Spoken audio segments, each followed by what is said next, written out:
Hello everyone. Today's topic is Introduction to Hematology and Laboratory Organization.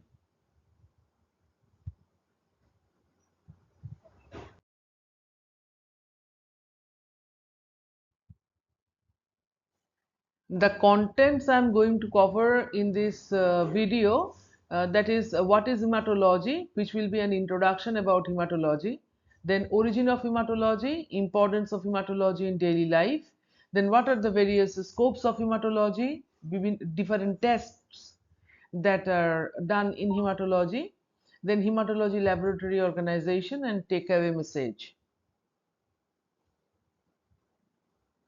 So this is channel eduhub.2m. If you are new to my channel, please like, share and subscribe these channels to get the notification of the newly made videos every day.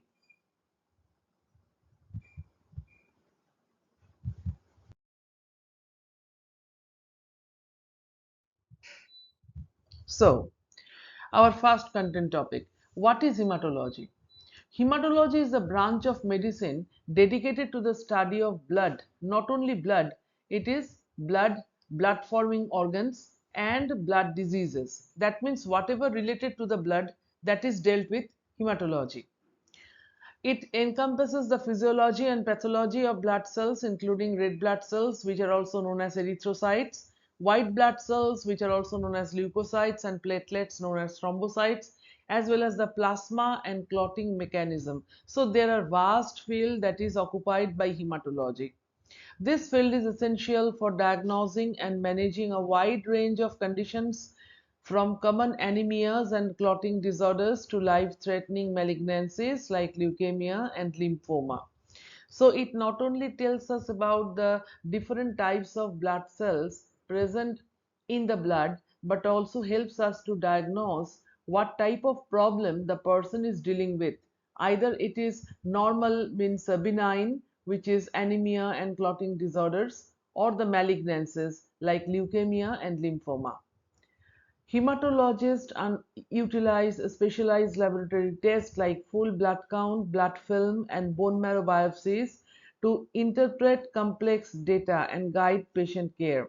So, three major area of laboratory tests that is covered by hematology are full blood count, which gives us the detail of RBC, WBC count, then platelet count, then what is the hematocrit value, etc. It also gives us the differential leukocyte count. That means that neutrophil, eosinophil, basophil, lymphocyte, monocyte, in which percentage this blood cells, white blood cells are present in the body. Then blood films. By making the blood films, we can count the different leukocytes, and also we can see the morphology, altered morphology or normal morphology of different blood cells. Then bone marrow biopsies. If there is any problem in the bone marrow, then with the help of the bone marrow biopsy, we can study the present status of the bone marrow. So ultimately, hematology serves as a cornerstone of modern medicine, providing critical insights into overall health and systemic disease. So this is hematology, which deals with the blood, blood forming organs, and the blood diseases.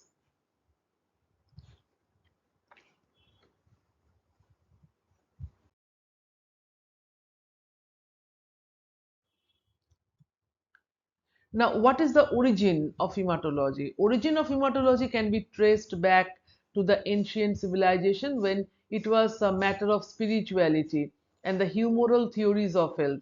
But the scientific aspects of the hematology, that was in the 17th century with the invention of the microscope, which allowed the Antony von Leeuwenhoek to first visualize and describe the RBC. Now, the groundbreaking advances in the 19th and the 20th centuries, such as discovery of the blood groups by the Karl Landsteiner, that there are different type of blood groups AB and O, and how the antigen-antibody reactions have been done. These are all discovered by Karl Landsteiner, and the development of the staining technique, which helps us to study the morphology of different blood cells, that transformed hematology into a rigorous clinical discipline.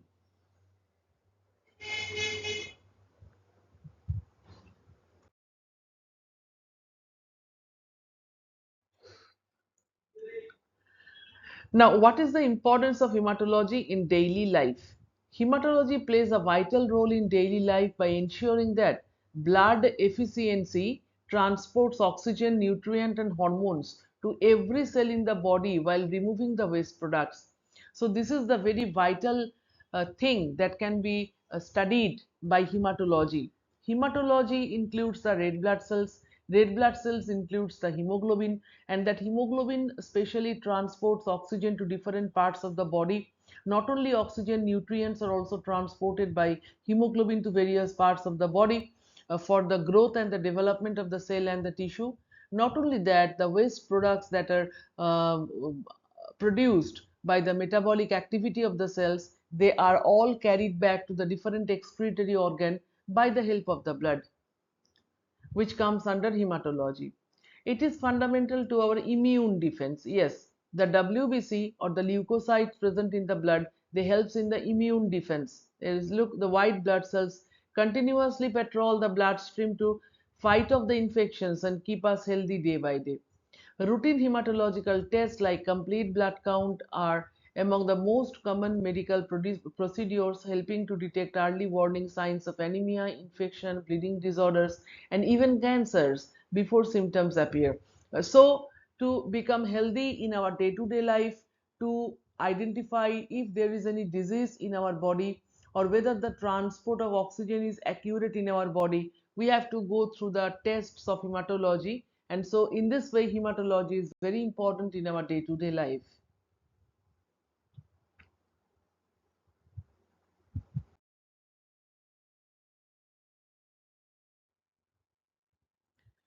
What is the scope in hematology?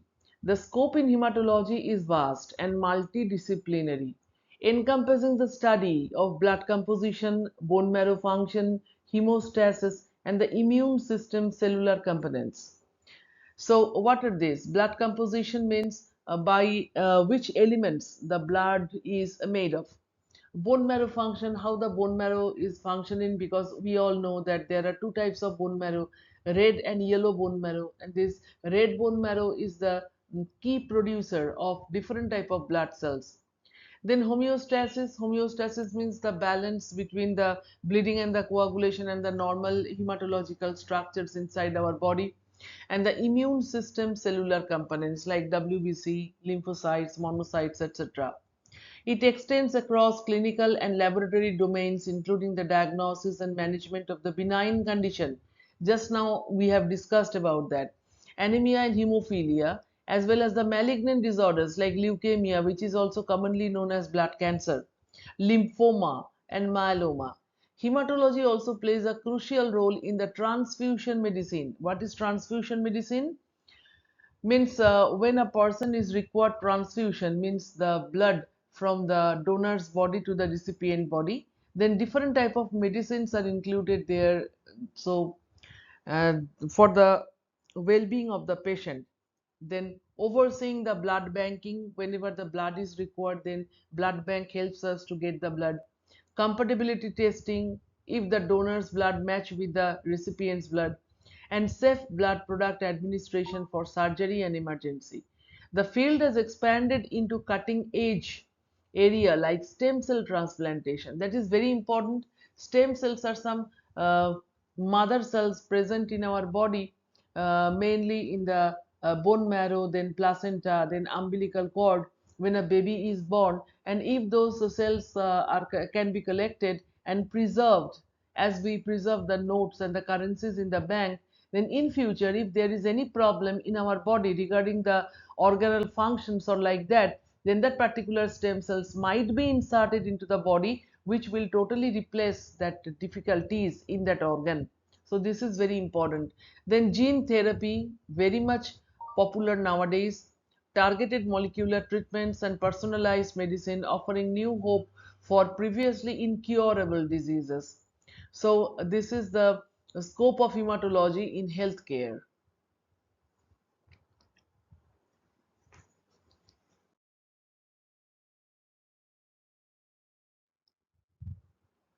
What are the various tests that has been done under hematology?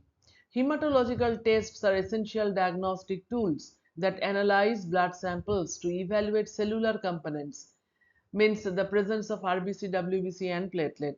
Clotting functions, which means different types of clotting factors, whether these clotting factors are produced clearly by the various organs, mainly by the liver, and if they are present in adequate amount in the blood. Overall blood health. The most fundamental test is the complete blood count. Complete blood count, it's written here, which measures the red and the white blood cells, hemoglobin, hematocrit, and platelets to detect the anemia, infections, and the bleeding disorders. So CBC is such a blood test which includes almost 10 to 11 hematological tests. Peripheral blood smear examination allows hematologists to visually inspect the blood cells under the microscope. What is the shape, size, the maturity, immaturity, the diameter, etc. Specialized tests include the coagulation study like PT, means prothrombin time, APTT, activated partial thromboplastin time, to assess the clotting pathway, erythrocyte sedimentation rate for inflammation, and bone marrow aspiration or biopsy for in-depth evaluation of the blood cell production.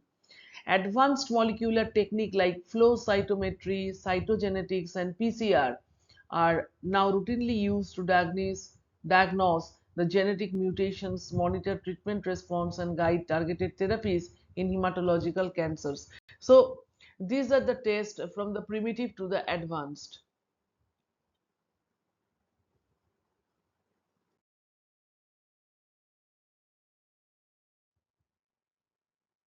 Now, how to organize a hematology laboratory? So, number one, a hematology laboratory is organized into distinct functional sections, including sample reception, routine hematology, CBC and smear, coagulation study, and specialized molecular or flow cytometry unit. That means, in a hematology laboratory, there will be a place where the blood sample will be received, then routine hematology tests will be done, and that particular test is subdivided into different areas like CBC and smear, then coagulation studies like PT and APTT, and specialized molecular flow cytometry unit. So that hematology laboratory is subdivided into various units. Next, the workflow follows a systematic process from sample collection, proper labeling and transportation to processing, analysis, result validation and reporting, ensuring efficiency and accuracy. Very important, efficiency and accuracy. So, how the workflow in the hematology laboratory done? That is, the first of all, the patient comes into the hematology laboratory, and then there is collection of blood. Collection of blood can be done by basically by two methods. One is by the vein puncture method, which is most authentic because it does not contain any tissue fluid. But for some test, we need very small amount of blood, and then we collect the blood by the fingertip puncture, which is called the capillary method, and or fingertip method. So by that method we collect the blood from the tip of the finger, which have every chance of mixing of the blood with the tissue fluid. So uh, depending on the type of the test, the sample is collected and the amount of the blood is also collected. Then the blood sample is properly labeled. What type of test have to be done, what type of what is the name, age, sex of that particular patient, and then transported for the processing, analysis, result evaluation and accurate result. Next, strict quality control measure including internal daily calibration and external proficiency testing. These two are very important, that control measures, which is also called the standardization process, and the calibration. That means it ensures the accuracy of the result and reliability of the instrument. The laboratory is equipped with essential instruments like automated cell counter, which counts almost all the cells of the body, blood cells of course, coagulation analyzer, then microscopes and centrifuges, all arranged ergonomically. Ergonomically means the lab technicians or the faculties in case of educational institutions, they can sit properly and do the and use that particular instrument. A robust laboratory information system, LIS, laboratory information system, this actually connects different department of the hematology laboratory, like sorry, data management, then tracks the samples via barcoding and facilitates seamless communication between the technicians, hematologists, and clinicians for timely decision making. So these are the way how a hematological laboratory is organized.